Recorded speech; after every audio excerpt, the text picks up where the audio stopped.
So, good morning, everyone. Welcome to Study Close. Welcome to the daily newspaper analysis of 5th of March 2021. तो अलग अलग newspaper से important articles का discussion करेंगे हम लोग इस पर्टिकुलर वीडियो के अंदर। इस वीडियो को आप लोग डेली करंट अफेयर का वीडियो भी बोल सकते हो, क्योंकि आज के इंपॉर्टेंट करंट अफेयर्स का डिस्कशन करने वाले हैं हम लोग इस वीडियो के अंदर।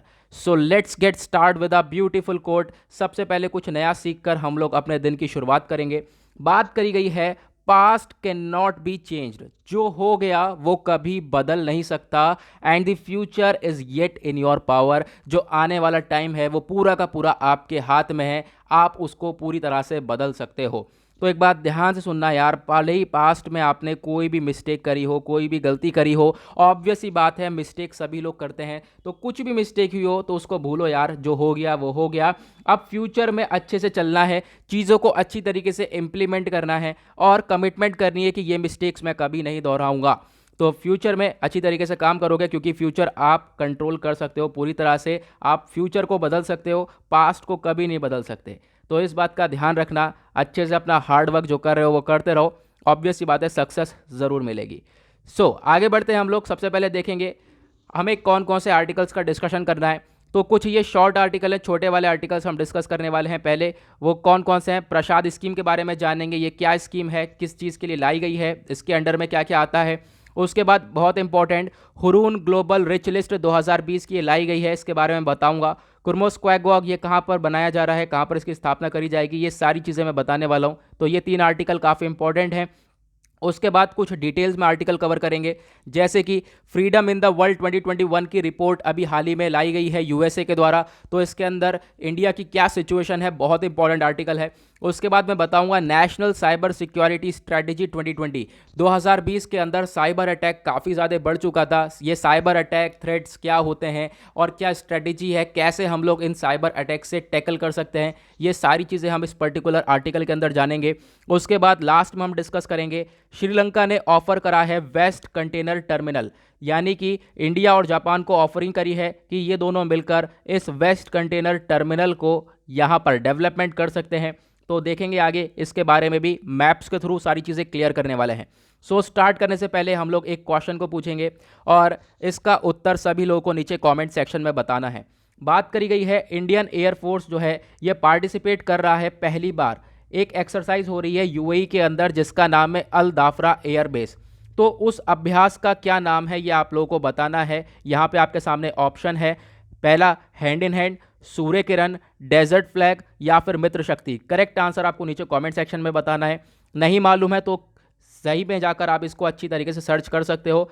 सही उत्तर पता चल जाए तो आकर नीचे कमेंट सेक्शन में टाइप कर लेना, जिससे कि आप लोग कुछ ना कुछ नया ज़रूर सीखोगे। आगे बढ़ेंगे। यहाँ पर आता है हमारा सबसे पहला आर्टिकल। ये आर्टिकल इन शॉर्ट का पहला आर्टिकल है। बात करी गई है प्रसाद स्कीम के बारे में। तो ये क्या है, तो जो यूनियन मिनिस्टर फॉर टूरिज्म है इन्होंने स्थापना करी है एक प्रोजेक्ट की। एक प्रोजेक्ट है कहाँ पर, छत्तीसगढ़ के अंदर एक जगह पड़ती है दोंगागढ़, वहाँ पर एक टेम्पल है। ये टेम्पल है माँ बम्बलेश्वरी देवी टेम्पल। इसके डेवलपमेंट, इसका विकास करने के लिए यहाँ पर ये प्रोजेक्ट की स्थापना करी है। अब ये जो डेवलपमेंट वाले प्रोजेक्ट है ये आता है प्रसाद स्कीम के अंडर।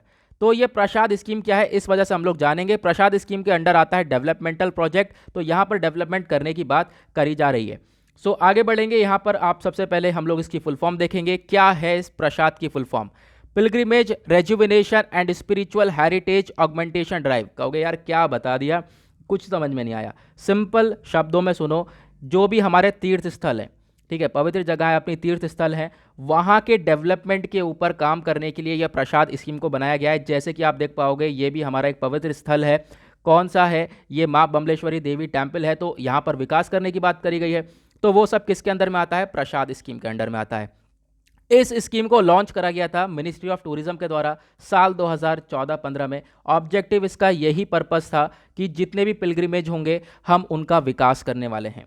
जो स्कीम है इसका मेन मकसद है इंफ्रास्ट्रक्चर को डेवलप करना, यानी वहाँ की सड़कें हो गई, वहाँ के रोड, सड़कों की कनेक्टिविटी कैसी है, पूरी तरह से इंफ्रास्ट्रक्चर के ऊपर काम करा जाता है इस स्कीम के अंडर में। जैसे कि मान लो कोई टेम्पल है, मान लो जो हमने अभी डिस्कस किया ये वाला टेम्पल है, अब इसके आसपास का एरिया कैसा है, वहाँ की रोड कैसी हैं, उनके ऊपर डेवलप करा जाएगा, सड़कें कैसी हैं वहाँ का, रेल की कनेक्टिविटी है या नहीं है, वाटर ट्रांसपोर्ट है नहीं है, एटीएम है या नहीं है, लोगों को फिर परेशानी पड़ेगी क्योंकि आजकल लोग कार्ड्स रखते हैं, ठीक है, कैश कोई रखता नहीं है, मनी एक्सचेंज का सिस्टम है या नहीं है, उसके बाद बिजली है या नहीं है, रिन्यूएबल रिसोर्सेज का इस्तेमाल होता है या नहीं होता है, वेटिंग रूम्स हैं या नहीं है, या फिर वहाँ पे हॉस्पिटल्स आसपास हैं नहीं है, क्राफ्ट बाजार्स हैं या नहीं है। तो इन चीज़ों को डेवलप करा जाता है इन सारी जगह पर। और अब ये इंपॉर्टेंट चीज़ है, देखो जो प्रसाद स्कीम है ये अभी तक सक्सेसफुली हम लोग 13 जगह पर ये प्रोजेक्ट कंप्लीट कर चुके हैं। ध्यान से सुनना, 13 जगह पर कंप्लीट कर चुके हैं, जिसमें से जो सोमनाथ, मथुरा, तमिलनाडु, बिहार है, यहाँ पर हम लोगों ने सभी जगह पर दो दो जगह ये प्रोजेक्ट कंप्लीट किया है, 2 बार ये प्रोजेक्ट कंप्लीट करा गया है, ठीक है। उसके बाद जो है बाकी जगह जो है वाराणसी, गुरुवायूर, अमरावती, कामाख्या, अमृतसर, यहाँ पर एक बार ये प्रोजेक्ट कंप्लीट हुआ है, ठीक है। तो ये याद रखना है, काफ़ी सारी जगह है जहाँ पर हमने प्रोजेक्ट्स का कंप्लीशन करा है। तो प्रसाद स्कीम आई होप आप लोगों को क्लियर हो गया होगा किस लिए करी गई है, rejuvenation of the pilgrimage sites. Now आगे बढ़ते हैं नेक्स्ट आर्टिकल की तरफ। यह है हमारा सेकंड आर्टिकल, बात करी गई है हुरून ग्लोबल रिच लिस्ट 2021। देखो साल 2020 सभी लोगों को याद रहेगा कोविड-19 पैंडेमिक का था। तो इस पैंडेमिक ने काफ़ी बुरी हालत कर दी सभी लोगों की। ऑब्वियस ही बात है, पूरे दुनिया के अंदर लॉकडाउन लग गया, पूरे दुनिया की इकोनॉमी डाउन चली गई, जीडीपी डाउन चली गई। लेकिन इकोनॉमी डाउन हो गई, जीडीपी डाउन हो गई, लेकिन उसके बावजूद भी बहुत सारे अमीर आदमी हैं जो कि और अमीर होते हुए चले गए साल 2020 के अंदर। तो वो वही बात करी गई है इस लिस्ट के अंदर। तो जो वर्ल्ड है, हमारे दुनिया ने 607 नए बिलियनियर को ऐड किया है साल 2020 में। तो आप देख सकते हो, यानी जितने अमीर थे वो और अमीर हुए हैं काफ़ी ज़्यादा। अगर हम बात करें सिर्फ भारत की, तो सिर्फ भारत से ही 55 नए बिलियनियर ऐड हुए हैं इस लिस्ट के अंदर। यानी कि हर सप्ताह एक या एक से दो लोग बिलियनर बन रहे थे साल 2020 में, जब हम लोग सब कोविड-19 पैंडेमिक से गुजर रहे थे। अब ये सारी बातें किसने बताई हैं? ये बताई है हुरून ग्लोबल रिच लिस्ट 2021 के 10वें एडिशन ने। तो यहाँ पे देख सकते हो इन अमीर आदमी को, है ना। चलो आगे बढ़ते हैं। उसके बाद यहाँ पर एक लिस्ट है, देखो ये वही वाली लिस्ट है, इसकी पिक्चर मैंने यहाँ पे लगा दी है। अगर हम बात करें सिर्फ भारत की, तो भारत से टॉप पर आप सभी लोगों को मालूम है चल रहे हैं मुकेश अंबानी, और वर्ल्ड में अगर देखें तो 8th रैंक है इनकी। उसके बाद आते हैं गौतम अडानी, भारत की बात कर रहा हूँ मैं अभी, तो उसी तरीके से ये सोहन सारे आ जाते हैं, ठीक है। तो अगर यहाँ पे पढ़ लेना आप लोग, PDF आप लोगों को टेलीग्राम पर मिल ही जाएगा। नाउ आगे बढ़ते हैं, इसके बारे में थोड़ा सा हम लोग पढ़ेंगे। तो अगर हमने अभी देखा भारत की सिचुएशन, अब बात करते हैं इंटरनेशनल लेवल पर। तो जो इंटरनेशनल लेवल पर टेस्ला के ओनर हैं कौन? Elon Musk. ये दुनिया के बन गए थे सबसे अमीर आदमी। पहले इनकी नेटवर्थ हुआ करती थी $151 बिलियन, बट अब उसके बाद साल 2020 में इनकी नेटवर्थ बढ़ गई और हो गई है $197 बिलियन। तो इसी के साथ बन गए हैं ये वर्ल्ड के रिचेस्ट पर्सन। और उसके बाद आते हैं अमेजॉन के जेफ बेजोस, जिनकी नेटवर्थ है $189 बिलियन। ओके, तो ये तो इंटरनेशनल लेवल पर फर्स्ट और सेकंड लेवल पर चल रहे हैं। लेकिन उसके बाद अगर हम बात करें इंडिया के अंदर, तो फर्स्ट लेवल पर है मुकेश अंबानी और इनका नेटवर्थ है $83 बिलियन। उसके बाद यहाँ पर आते हैं सेकंड नंबर पर अडानी ग्रुप के गौतम अडानी, और इनकी आप कह सकते हो नेटवर्थ भी कुछ आसपास ही है। लेकिन अगर हम इंपॉर्टेंट चीज़ के ऊपर डिस्कशन करें तो इंडिया तीसरी स्पॉट पर है, तीसरी नंबर पर है अगर हम बात करें नंबर ऑफ बिलियनियर्स की। तो भारत के अंदर 177 बिलियनियर हैं, जिसकी वजह से भारत को टॉप थर्ड लेवल पर रखते हैं। ओके, सो ये था आर्टिकल। नाउ आते हैं हम लोग नेक्स्ट आर्टिकल की तरफ। ये है हमारा आज का थर्ड आर्टिकल। बात करी गई है कुर्मा स्क्वागॉक के बारे में। माफ़ी चाहूँगा अगर मैं इसको सही से प्रोनाउंस नहीं कर पा रहा हूँ। तो यहाँ पे आप लोग देख पाओगे ये जर्मनी है, जर्मनी की कैपिटल है बर्लिन। यहाँ पर ये कुर्मा स्क्वागॉक की स्थापना करने वाले हम लोग। ये है क्या? तो जो बर्लिन के अंदर ये बिल्डिंग आने वाली है, ये एक सैक्रेड बिल्डिंग होगी, धार्मिक बिल्डिंग होगी, जिसके अंदर क्रिश्चियन, ज्यूज, मुस्लिम तीनों सिंगल प्लेस पर वर्शिप करेंगे। ध्यान से सुनना, तीनों सिंगल ही प्लेस पर वर्शिप करेंगे। तो इसका नाम बेसिकली रखा गया है कुर्मा स्क्वागॉक, मतलब कि चर्च, मॉस्क्यू और साइनागॉग। चर्च होता है क्रिश्चियंस के लिए, मॉस्क होता है मुस्लिम्स के लिए, साइनागॉग होता है ज्यूज़ के लिए। तो उसी के बेसिस पे इसका नाम रखा गया है। नाउ थोड़ा सा हम डिटेल में पढ़ेंगे। तो ये बेसिकली हाउस ऑफ वन कहलाया गया है कुर्मा स्क्वागॉक, क्योंकि यहाँ पर चर्च, मॉस्क, साइनागॉग तीनों ही मिलेगा एक पर्टिकुलर बिल्डिंग के अंदर। तो यहाँ पर एक सिंगल प्लेस है जहाँ पर ये लोग वर्शिप कर पाएंगे।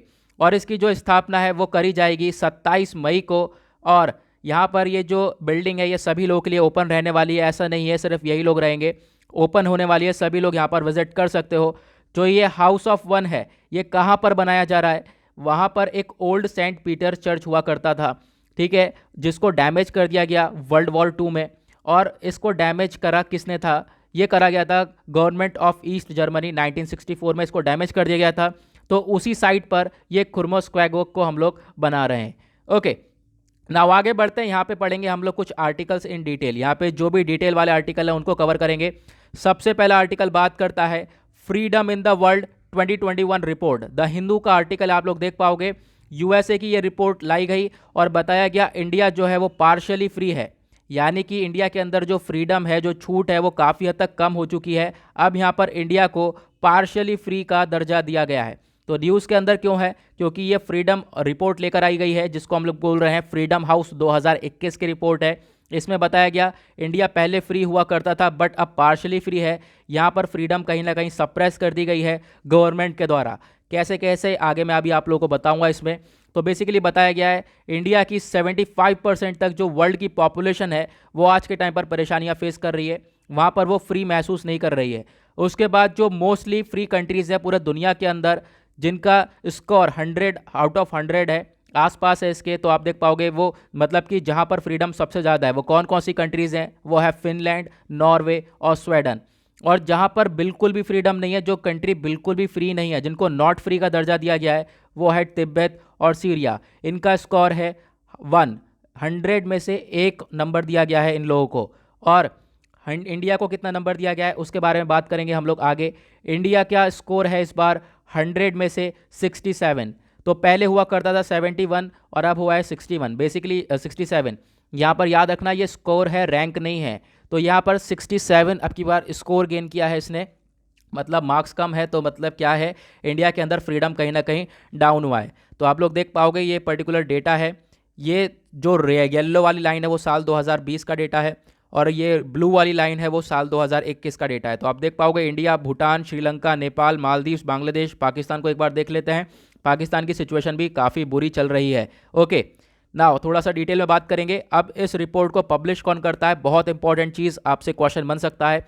तो ये पब्लिश कराई जाती है USA based human right watchdog freedom house के द्वारा, और इसको पैसे देता है यूएसए की गवर्नमेंट, जो है इसको फंड प्रोवाइड करवाती है। और ये जो रिपोर्ट है ये साल 1941 यानी 1941 से डेमोक्रेसी को ट्रैक कर रही है। अब किस किन चीज़ों के ऊपर ये रिपोर्ट बनाई जाती है, क्या क्या चीज़ें देखी जाती हैं कंट्री के अंदर। सबसे पहले तो देखा जाता है पॉलिटिकल राइट्स, वहाँ पर इलेक्शन कैसे हो रहे हैं, इलेक्शन फ्री एंड फेयर हो रहे हैं या नहीं हो रहे हैं, लोग अपनी मन की मर्जी से अपने गवर्नमेंट को चूज़ कर पा रहे हैं या नहीं कर पा रहे हैं। तो इंडिया में इसको पूरे नंबर मिले, इंडिया को 4 में से 4 मिले, यानी कि इंडिया के अंदर इलेक्शन काफ़ी अच्छे से हो जाते हैं। उसके बाद बात करी गई है सिविल लिबर्टीज़ की, मतलब कि इंडिविजुअल के राइट्स, जो आप हैं, मैं हैं, हमें कैसे ट्रीट करा जा रहा है। तो उसके बेसिस पे इंडिया को बहुत कम नंबर मिले हैं। बोला ये जाता है कि आज के टाइम पर जो फ्रीडम है लोगों का वो काफ़ी हद तक सप्रेस कर दिया गया है इंडिया के अंदर। जो कंट्रीज़ हैं, कंट्रीज़ को यहाँ पर इन चीज़ों के ऊपर देखने के बाद, कंट्री के अंदर इलेक्शन अच्छे हो रहे हैं या नहीं हो रहे, लोगों को कैसे ट्रीट करा जा रहा है, लोगों के पास फ्रीडम ऑफ स्पीच यानी लोग कुछ बोल सकते हैं या नहीं बोल सकते हैं, ये सब चीज़ें को देखने के बाद जो है कंट्री को डिक्लेयर करा जाता है कंट्री फ्री है, पार्शली फ्री है या फिर नॉट फ्री है। तो इंडिया क्या है अभी आज के टाइम पर पार्शली फ्री है। और इंडिया का क्या स्कोर है, वो है 100 में से 67। पहले हुआ करता था 71, लेकिन अब जो है डाउन हो चुका है इंडिया। उसके बाद बात करेंगे इसके पीछे के क्या क्या रीज़न है जिसकी वजह से इंडिया का जो स्कोर है वो कम हुआ है। सबसे पहले फ्रीडम ऑफ मीडिया के बारे में बात करी गई है, यानी जो हमारा प्रेस है, मीडिया है, उसके ऊपर काफ़ी अटैक हम लोग देखते हैं, यानी कि प्रेस को खुलकर बात नहीं करने दिया जाता। अगर कोई करता है तो आप देख पाओगे जर्नलिस्ट वगैरह होते हैं, इनको हम लोग जेल में डाल देते हैं। ज़्यादातर यही देखने को मिलता है, डिफेमेशन का केस हो जाता है या फिर देशद्रोह का केस लगा दिया जाता है, कंटेम्प्ट ऑफ कोर्ट लगा दिया जाता है। तो वो लोग खुलकर बातचीत ही नहीं कर पाते और खुलकर बातचीत यहाँ पर इंडिया के अंदर हो ही नहीं पाती है। तो इसके बेसिस पे इंडिया की रैंक गिरी है।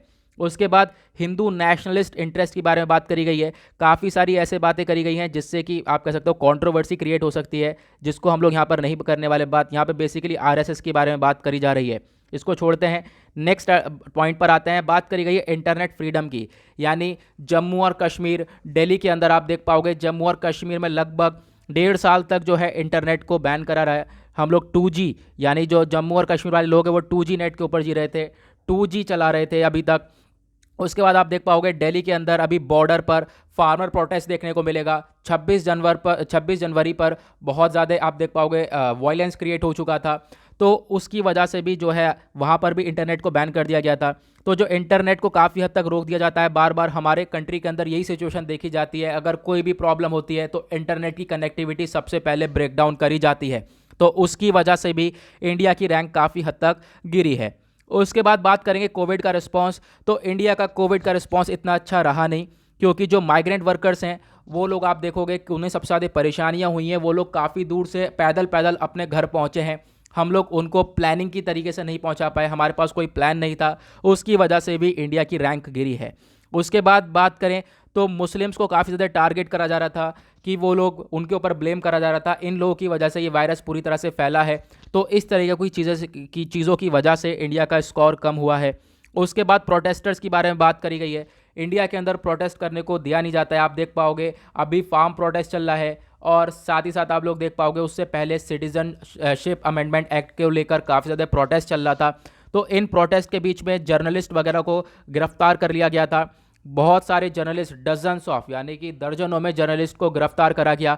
तो इस तरीक़ों की चीज़ें देखने को मिली हैं, इसकी वजह से इंडिया का स्कोर काफ़ी ज़्यादा डाउन रहा है। उसके बाद कुछ लॉज वगैरह ऐसे लाए गए हैं, जैसे खासकर बात करें उत्तर प्रदेश के अंदर अभी हाल ही में एक लॉ लाया गया था, आप लोगों को मालूम होगा, जिसमें बात करी जा रही थी जो रिलीजियस कन्वर्जन है उसको रोक दिया जाएगा। यानी कि इंसान को अपनी खुद की, अगर वो चाहता है कि अपना रिलीजन बदल पाए तो ऐसा नहीं होगा। तो इस तरीके का लॉ लाया गया था, जिसकी वजह से भी यहाँ पर इंडिया का स्कोर डाउन पहुँचा है। तो ये सारी चीज़ों के बेसिस पे यहाँ पे स्कोर कम हुआ है, आपको याद रखना है, काफ़ी इंपॉर्टेंट आर्टिकल बन जाता है।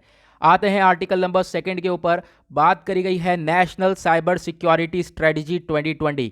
द इकोनॉमिक टाइम्स का आर्टिकल है, थोड़ा सा डिटेल में डिस्कस करेंगे हम लोग यहाँ पर। सबसे पहले जो नेशनल साइबर सिक्योरिटी स्ट्रेटजी 2020 है, इसको लाया कौन है? इसको क्रिएट करा गया है नेशनल साइबर सिक्योरिटी कोऑर्डिनेटर के द्वारा। और आप देख पाओगे साइबर सिक्योरिटी क्या होती है। पहले तो हम लोग जान लेते हैं साइबर अटैक क्या होता है। यार देखो, जो साइबर अटैक है, पीछे बैठे होते हैं हैकर्स। वो हैकर्स आज के टाइम पर क्या कर लेते हैं, सब कुछ हैक कर लेते हैं, डेटा चोरी कर लेते हैं, उसका मिसयूज़ देखने को मिलता है। आप लोग देख पाओगे बैंकों से तुरंत पैसा गायब हो जाता है, वो सब साइबर अटैक के अंडर में आता है ना। जो हैकर्स हैं वो सारी चीज़ों को हैक कर लेते हैं, क्योंकि आज के टाइम पर चीज़ें काफ़ी ज़्यादा डिजिटलाइज हो चुकी हैं। तो उसके बारे में बात करी गई है कि ये साइबर अटैक आज के टाइम पर बहुत ज़्यादा देखने को मिलता है। तो उसके लिए हमें साइबर सिक्योरिटी के ऊपर काम करना पड़ेगा, यानी कि इन अटैक्स को प्रोटेक्ट करना पड़ेगा, क्योंकि ये अटैक ये डैमेज कर देते हैं। जो भी इंफॉर्मेशन है, आप कह सकते हो, उसके ऊपर अटैक होता है, उसको डैमेज कर दिया जाता है, उसका गलत तरीके से इस्तेमाल होता है, जासूसी कर ली जाती है इन साइबर अटैक्स के दौरान। अब उसके बेसिस पे हम लोग बात करेंगे जो नेशनल सिक्योरिटी काउंसिल है, जो ये NSC है, और ये जो इंडिया का, आप कह सकते हो, ये इंडिया के अंदर जो बॉडी है, ये 3 जगह पर काम करती है। एक तो पॉलिटिकल इश्यूज़ को लेकर, इकोनॉमिक इश्यूज़ को लेकर, और फिर उसके बाद सिक्योरिटी इश्यूज़ को लेकर। तो यहाँ पर हम लोग साइबर सिक्योरिटी को लेकर बात कर रहे हैं इसी वजह से। और क्यों, इसके पीछे का क्या रीज़न है? तो नेशनल साइबर सिक्योरिटी 2020 के बारे में अगर हम बात करें तो इसका मेन मकसद ये है।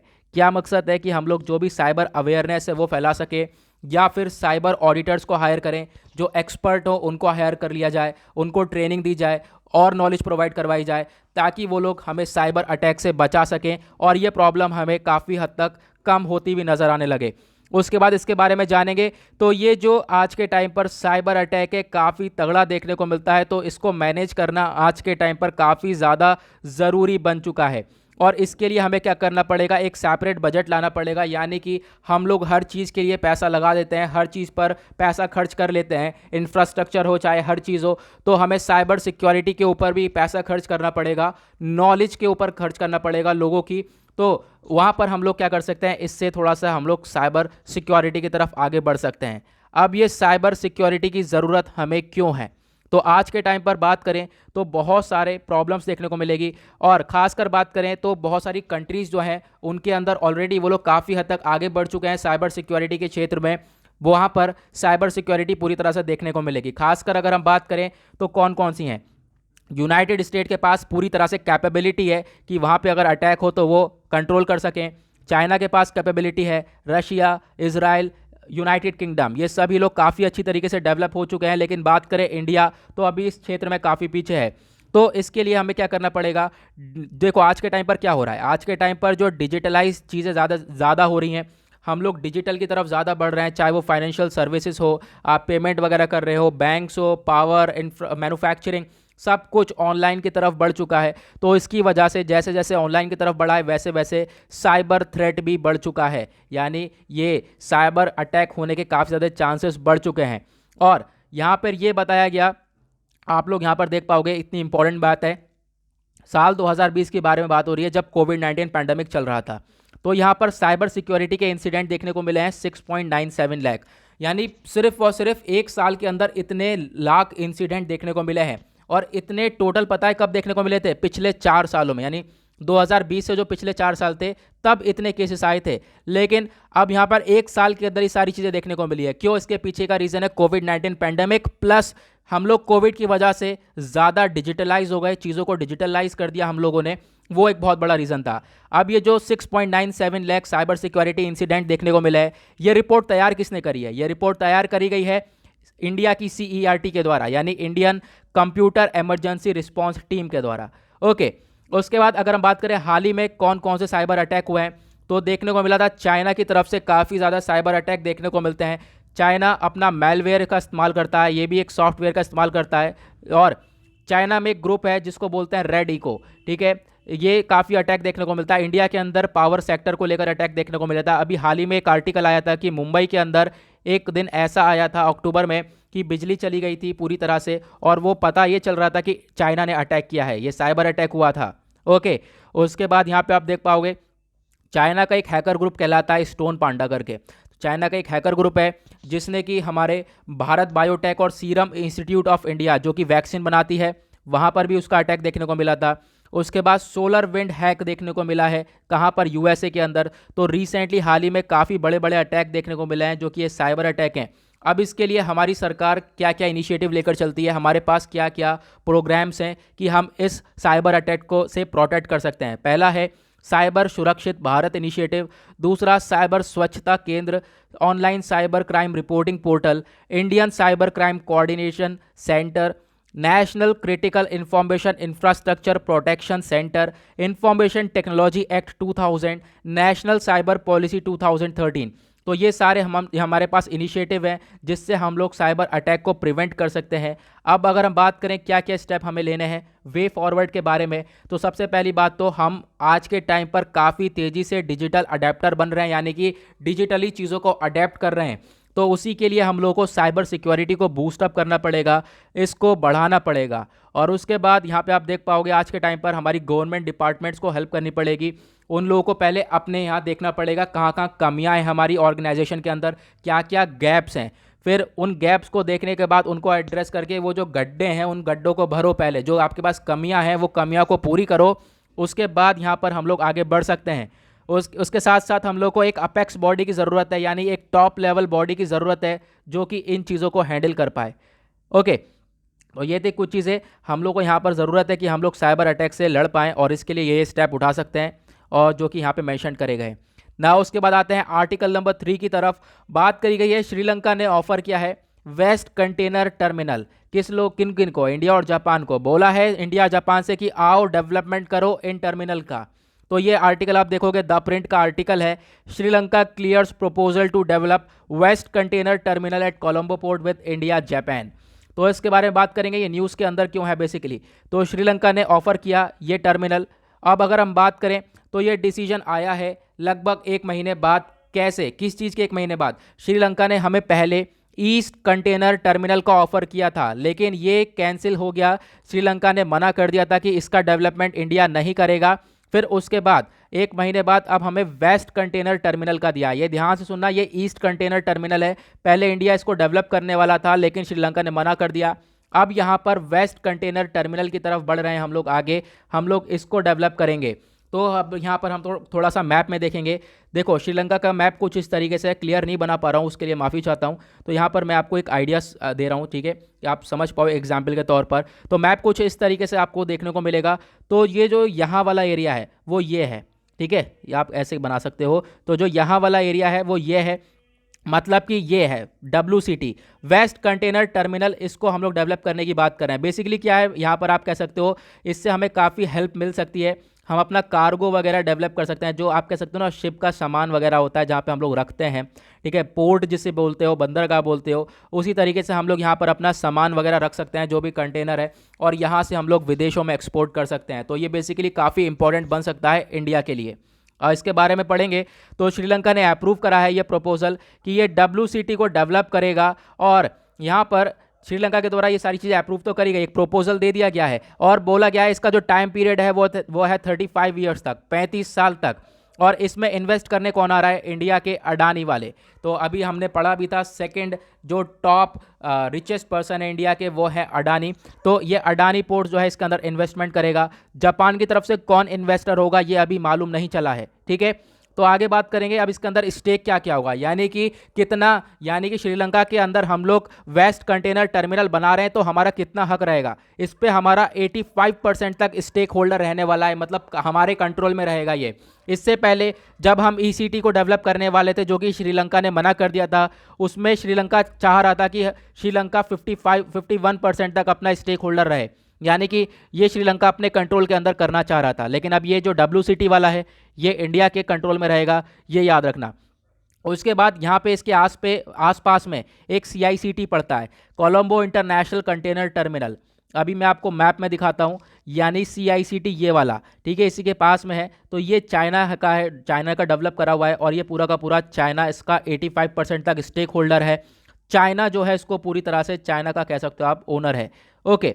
तो चाइना के काफ़ी सारे इन्वेस्टमेंट देखोगे आप लोग श्रीलंका के अंदर, तो श्रीलंका में बहुत पैसा लगाया है चाइना ने, और आपस में चाइना और श्रीलंका की आज के टाइम पर रिलेशनशिप भी काफ़ी बढ़िया है। अब अगर हम बात करें इससे फ़ायदा क्या होगा, इंडिया को बहुत फ़ायदा होगा। इंडिया को आप कह सकते हो उसका जो सागर वाला विजन है वो क्लियर होगा, नेबरहुड फर्स्ट पॉलिसी है उसमें क्लियर करेंगे। अब यार देखो, हमारे पास टर्मिनल होगा, अपने पास एक बंदरगाह होगा दूर की साइड किसी कंट्री में, किसी और कंट्री में, वहाँ पर हम लोग सामान को रख सकते हैं, वहाँ से सामान एक्सपोर्ट कर सकते हैं, ठीक है। तो ये काफ़ी ज़्यादा हेल्पफुल होने वाला है। उसके बाद यहाँ पर बात करते हैं इंडिया और श्रीलंका के रिलेशंस के बारे में, कैसे रिलेशन है। पहले तो हम इनका बैकग्राउंड देखेंगे। तो 2500 साल पहले की बात है, 2500 साल से 2500 साल से रिलेशन काफ़ी बढ़िया चल रहे हैं। ऐसा नहीं है रिलेशन में कुछ करार आई हो। अभी बीच में श्रीलंका चाइना को लेकर आ गया था, क्योंकि चाइना काफ़ी हद तक इन्वेस्टमेंट कर रहा है श्रीलंका के अंदर, तो कहीं ना कहीं जो है टकरार आ ही जाती हैं। उसके बाद अगर हम बात करें, जो दोनों के दोनों मिलकर टेररिज्म के अगेंस्ट में रहते हैं, यानी कि जो आतंकवाद है उसके अगेंस्ट में रहते हैं। सिविल वॉर हुआ था, आपको मालूम होगा, तो इंडिया ने सपोर्ट किया है किसे, गवर्नमेंट ऑफ श्रीलंका को, बोला है कि भाई आप क्या रहो, हमेशा टेररिस्ट फोर्सेस के अगेंस्ट रहो। उसके बाद अगर हम बात करें तो इसी को लेकर इंडियन हाउसिंग प्रोजेक्ट ने श्रीलंका के अंदर काफ़ी अच्छा प्रोजेक्ट लगाया था, जिसमें 50,000 घरों को बिल्ड करा गया था, जो कि लोग सिविल वॉर से अफेक्ट हुए थे उनको घर देने के लिए। तो यहाँ पर ये काफ़ी अच्छी तरीके से रिलेशन को मेंटेन करते हुए चल रहे हैं, दोनों के रिलेशन काफ़ी बढ़िया हैं। उसके बाद देख पाओगे इंडिया ने हेल्प करी कोविड-19 के टाइम पर, यानी साल 2020 में। तो रिजर्व बैंक ऑफ इंडिया है, उसने यहाँ पर 400 मिलियन $US का करेंसी स्वैप दिया श्रीलंका को। ये करेंसी स्वैप मतलब कि ये पैसा वापस से आ ही जाएगा एक पर्टिकुलर पीरियड ऑफ टाइम के बाद। नाउ तो श्रीलंका के पास जब ये पैसा आ गया तो श्रीलंका अपनी जो सिचुएशन है उससे काफ़ी हद तक गुजर सकता है, और जो कोविड-19 पैंडेमिक है उससे लड़ सकता है। और इसी तरीके से श्रीलंका और इंडिया के बीच में जॉइंट एक्सरसाइजेज भी होती हैं, जैसे कि एक होती है मित्र शक्ति, दूसरी होती है naval exercise SLINEX. Military exercise, जो मिलिट्री अभ्यास होता है उसका नाम है मित्र शक्ति, और जो नेवल एक्सरसाइज है उसका नाम है स्लिनेक्स। अगर हम बात करें पार्टिसिपेशन, तो श्रीलंका ऐसी बॉडीज़ का मेंबर है जहां पर इंडिया भी उसका मेंबर है।